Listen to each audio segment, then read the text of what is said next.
Hola, somos los grupos de educación segregada formados por Marina, Victoria y yo, que soy Claudia, y a su vez estamos con el grupo de educación mixta y coeducación formado por María, Raquel, Javier y Ángela, y nos hemos juntado porque hemos visto que había ciertas similitudes y ciertas diferencias que debíamos destacar y comparar. Entonces hemos hecho una historia para ver cómo ha ido transcurriendo la educación a lo largo de los años, y luego hemos hecho un debate para ver las diferencias y algunas semejanzas o a lo mejor las ventajas y desventajas que tiene una educación u otra. Antes de que fuera obligatoria la educación ya existía cierta diferencia, ya que a las mujeres se les enseñaba cultura y habilidades necesarias para desempeñar con éxito labores domésticas. Y es que no fue hasta 1970 que se hizo un currículo sin diferenciación entre sexos. En la actualidad sí que es cierto que se mantienen algunos colegios que aún defienden esta educación segregada, pero predomina la educación mixta. La escuela segregada se trata de una enseñanza caracterizada por la separación de niños y niñas, y no es un modelo educativo reciente, ya que aparece en el momento en el que la escolarización empieza a ser obligatoria para ambos sexos. Por otro lado, la coeducación se refiere a la educación para la igualdad entre sexos, a la educación fuera del modelo dominante anterior en el que se daban unos papeles no igualitarios. Se debe educar bajo los principios de respeto, libertad y valoración positiva, tanto de ellos mismos como de los demás. La labor coeducadora es una función de hombres y mujeres y afecta por igual a ambos sexos. Coeducar debe tener en cuenta las diferencias que existen entre niños y niñas y respetar las particularidades físicas, mentales y características de cada género. Lo primero para poder coeducar es cambiar nuestra forma de pensar y creer en la igualdad de hombres y mujeres, ya que no se puede enseñar lo que no se cree. Hay que destacar un punto clave que hemos encontrado. Educación mixta y coeducación no son sinónimos, ya que encontramos diferencias, por lo que vamos a distinguirlos. La educación mixta se refiere fundamentalmente a la idea de que hombres y mujeres asistan a un mismo espacio educativo. Sin embargo, la coeducación se refiere a una reflexión más amplia sobre el contenido y la forma de esa educación. Por ejemplo, se puede tener educación mixta, pero no tener la coeducación, debido a que la discriminación de género puede estar inscrita en los contenidos o en textos escolares. En 1888 las mujeres comenzaron a ser admitidas en algunas escuelas, pero no contaban con todos los derechos ni libertades, ya que tenían ciertos límites. Hubo iniciativas privadas con tendencias diversas y ligadas a algunos círculos que vinieron a atender las nuevas y crecientes demandas relacionadas con la coeducación. La primera fue la Escuela Moderna Racionalista de Ferrer y Guardia, en 1901, la cual era mixta, pero a los hombres se les formaba desde un espíritu científico y racional, y a las mujeres en lo intuitivo y afectivo. La Escuela Horaciana de Pau Vila en 1918 y el Instituto Escuela también en 1918 bajo la tutela de la Junta de Ampliación de Estudios.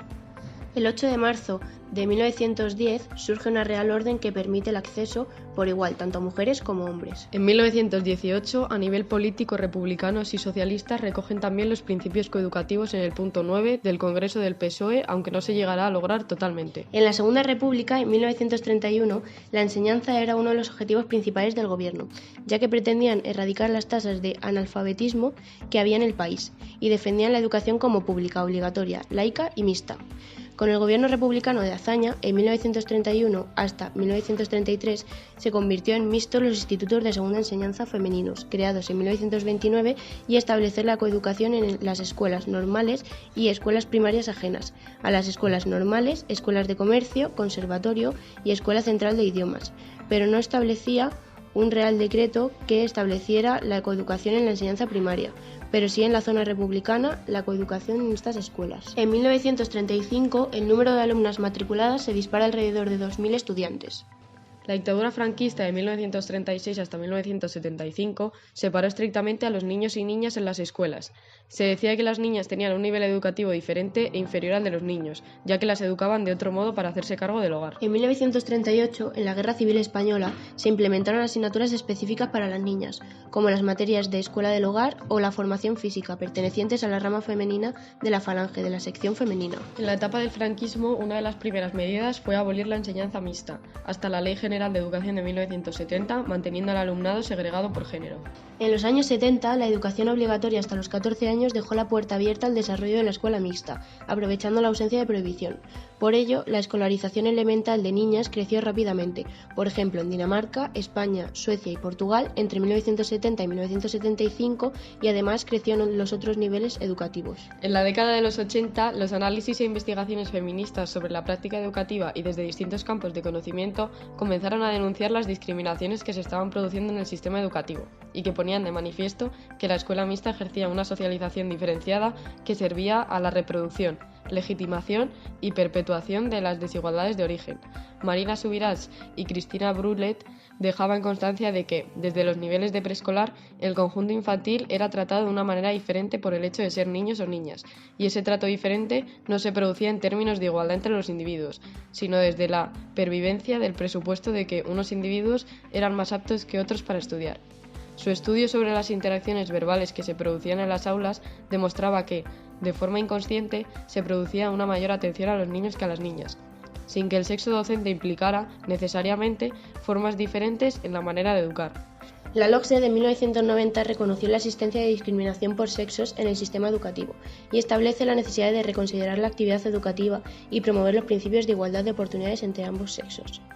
En los años 90, las mujeres estaban cada vez más integradas en el sistema educativo y en el mundo laboral, y además tenían mayor presencia en determinadas carreras como farmacia y medicina, ya que antiguamente solo podían aspirar a farmacia y medicina. Como consecuencia, entre 1982 y 1992, 1,5 millones de mujeres se incorporaron en España a la población activa, pero a pesar de ello, España seguía muy por debajo, 36%, de la media comunitaria, que era un 42%. En estos momentos, nuestros jóvenes, tanto chicos como chicas, no están recibiendo formación alguna en todos esos saberes que, de forma discriminada, han sido reducto de las mujeres, saberes indispensables para la autonomía personal y sobre los que soporta nuestra sociedad el bienestar. Por ello, garantizar que el alumnado de los niveles obligatorios adquiera los conocimientos y habilidades necesarias para responder a las responsabilidades familiares y cuidados de las personas puede significar en estos momentos la medida coeducadora más crucial en la educación de la ciudadanía que nuestra democracia requiere. Buenos días. A continuación realizaremos un debate entre los grupos de coeducación y educación segregada. Cada uno de ellos expondrá sus argumentos a favor y finalmente veremos qué posición es más útil y comprensible en la educación. En este debate no trataremos sobre el tema de la educación mixta, ya que lo consideramos una educación posicionada entre ambos puntos que son contrarios entre sí. A continuación empezará la educación segregada. Decidme, ¿por qué defendéis esta posición? Buenas tardes. Bien, pues comenzando con nuestra posición, tenemos que destacar que uno de los motivos para defender el tema es el hecho de que gracias a la educación segregada se ha podido lograr resultados académicos más óptimos debido a un mejor entendimiento y respeto entre sexos opuestos, ya que hay un ambiente más relajado y agradable entre el alumnado. De acuerdo. A continuación, el grupo de coeducación. Gracias, bien. Pues en contra de esto, pensamos que la educación segregada no favorece el ambiente óptimo, sino más bien lo contrario. La diferencia sexual, el color, la nacionalidad, es una riqueza y no un peligro. Privar de convivencia no mejora el conocimiento de la sensibilidad del otro sexo. Por lo tanto, no puede haber ese respeto si no favorecemos la coeducación. La coeducación educa por persona, no por sexo, y nos mejora a todos. La escuela segregada. ¿Algo que decir? Precisamente es la escuela segregada aquella que favorece la igualdad de oportunidades, tanto con los alumnos como con las alumnas, así atendiendo a sus problemáticas específicas.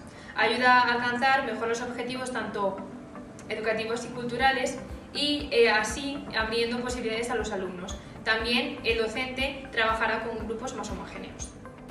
Es justo la educación segregada la que no favorece las oportunidades de los alumnos, especialmente de las mujeres. Los roles de género y de sexo han desfavorecido sobre todo a las mujeres durante mucho tiempo. A través, por ejemplo, de asignaturas como economía doméstica, actualmente favorecemos esta igualdad de oportunidades y igualdad de educación. Dividir las tareas del hogar, como por ejemplo hacer la comida, limpiar o lo que sea, favorece que incluyamos a las mujeres en el mundo laboral y social de la misma manera que lo consiguen los hombres. La representante del grupo de la escuela segregada. ¿Algo más que añadir? Sí, se ha de destacar las diferencias respecto al desarrollo y la maduración tanto de niños como de niñas. Según la autora María Calvo Charro, profesora de Derecho Administrativo en la Universidad Carlos III de Madrid, de sus escritos se puede deducir que las niñas poseen mayor rapidez en cuanto al aprendizaje, lo que perjudica a los niños. Por tanto, la educación segregada mejora la educación tanto de alumnos como de las alumnas, logrando así mucha menor conflictividad y violencia, y así mejorando la autoestima del alumnado. Continúe, por favor, la representante del grupo de coeducación.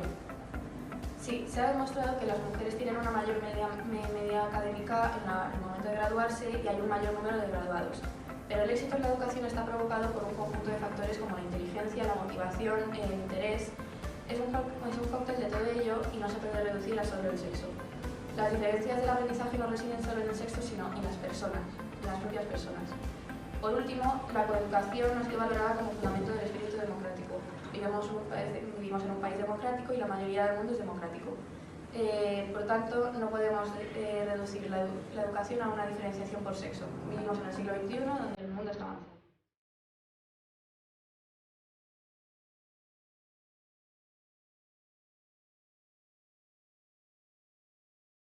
Y hasta aquí el debate de hoy. ¿Vosotros qué opináis?